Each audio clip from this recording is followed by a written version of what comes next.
नमस्कार प्रेक्षकांनो. ठरलं तर मग या मालिकेच्या पुढील जबरदस्त ट्विस्टमध्ये अर्जुन आता पोलीस स्टेशनमधून सदाशिवला घरी आणतो. त्याच वेळेला घरातील सगळ्यांना मोठा धक्काच बसतो, कारण सदाशिवच्या अंगावरचे जे कपडे असतात ते फाटलेले असतात. तेव्हा आता पूर्णा म्हणतात की काय रे अर्जुन, सदाशिवरावांचा अपघात झालाय का?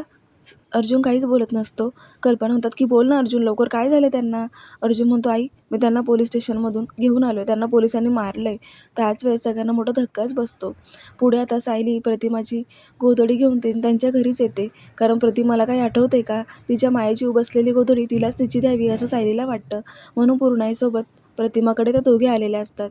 मग आता प्रतिमाच्या अंगावर सायली गोधडी टाकते आणि तिला भूतकाळ आठवू लागतो की कशा प्रकारे प्रतिमा ही लहान असताना पूर्णाई तिला रोज ती गोधडी पांघरायला द्यायच्या आणि तिला काहीतरी आठवत असतं. तर रविराज यांना समजतं की प्रतिमाला काहीतरी आठवतंय, त्यामध्ये तिला आवाज देऊ लागतात.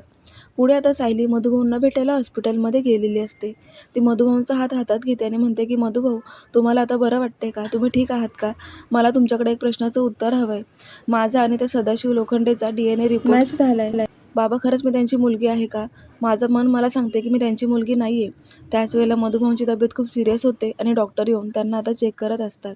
त्याच वेळेला सायलीला तिचं उत्तर मिळतच नाही. तर डॉक्टर म्हणतात की मॅडम, तुम्ही पेशंटबरोबर आता सध्या काहीच बोलू नका, त्यांची तब्येत खूप क्रिटिकल झाली आहे. त्यावेळेला सायलीला मोठा धक्काच बसतो.